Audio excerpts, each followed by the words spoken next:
Hey guys, welcome back to Boxcred. We have a fantastic fight happening this weekend between Andre Ward and Chad Dawson. It's for Andre Ward's WBA and WBC super middleweight titles.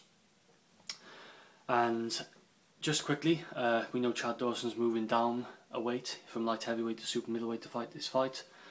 The fight is in Andre Ward's backyard in California. Now I'm picking Andre Ward to win this fight by unanimous decision.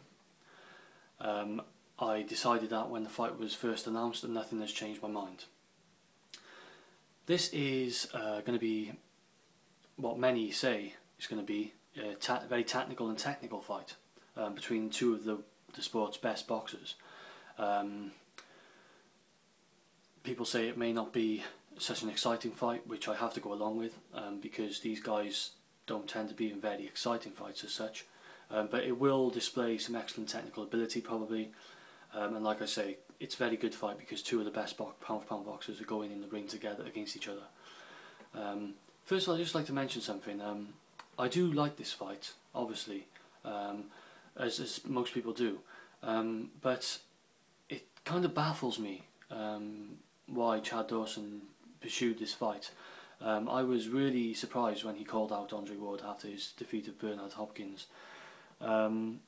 Mainly because I felt that it would be, I thought would rather Chad Dawson perhaps get his revenge over Jean-Pascal straight away and then try and clear up the light heavyweight division, which is something I've always felt that Chad Dawson could do. And I think you know, moving down the weight to fight possibly in my opinion, one of the best boxers in the sport, probably the most unbeatable boxer right now in my opinion.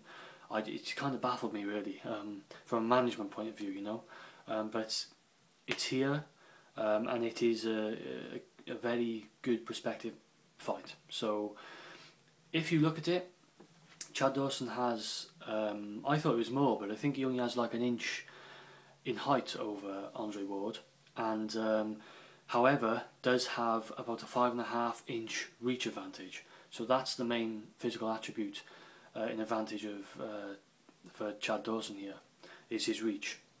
I'm not sure how the weight's going to affect Dawson. That's an open question. It's not a massive weight difference. It's one weight down, but you know, 7 pounds. But you never know. It's killed off fighters in the past. You know, it's made them not perform to their best. I'm expecting him to come in good shape, and I'm not expecting it to affect him too much, but every time I say that it does, so we'll see. In terms of how each fighter fights their fight, and that's another open question for me. And many people feel Andre Ward should come inside because of the reach advantage of Chad Dawson, but then you've got the fact that Chad Dawson is moving down from light heavyweight. He may be a bit bigger than Andre Ward. He may be able to impose his size. And they say Chad Dawson probably wants it in the middle of the ring and at distance, because he's got that long reach, and to keep Ward on the outside and away from him and just to pick up the points. However, I feel there's a flip side to both. I think that Andre Ward can fight inside. We mustn't forget that. So that's why people are saying to get inside. But also I feel Andre Ward possibly has a speed advantage over Chad Dawson. I think Andre Ward, you might be surprised to see that Andre Ward is actually able to get in and hit Dawson and to move out. What Ward does well is he'll come in for a combination and he'll move his head at the same time.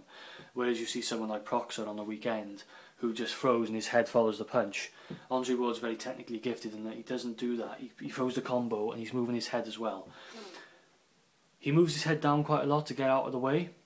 Something on Chad Dawson could look for that uppercut. Just a suggestion, just a thought to look out for that, because he could connect. But the general movement when he's moving inside from Andre Ward may prove problems for Chad Dawson to kind of counterpunch and get out of the way. Dawson, his jab may be key in this. We don't know how that's going to work. I just think you mustn't underestimate Andre Ward's outside game. I think we may see a notable speed advantage here from Andre Ward. I think it's something I would have worked on with him had I been his trainer. And I think Andre Ward can actually fight this from the outside and have some success. I do think that.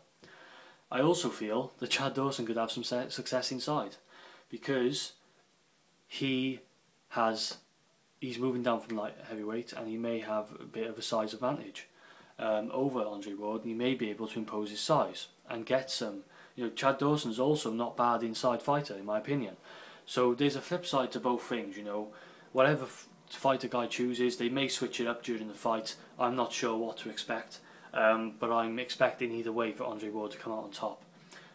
One of the main reasons being, I think this fight will be won mentally rather than physically, in many ways. The Jean Pascal fight still plays on my mind with Chad Dawson, and also watching him against Bernard Hopkins.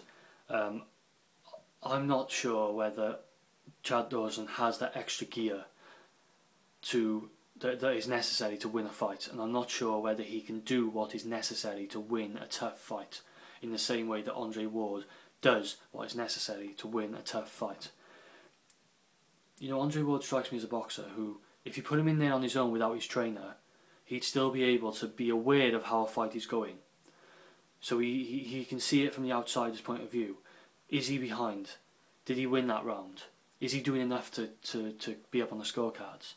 You know, all too often we see fighters, they're not aware of how the fight is going, and their trainer has to bark and yell at them to pick up the pace because they're falling behind, when they think in their minds that they're winning the fight.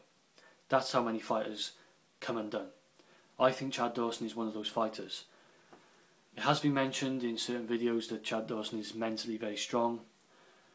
It depends on what way you're looking at it. Maybe he is mentally strong, but does he have that mental awareness of how he needs to be fighting to win the fight?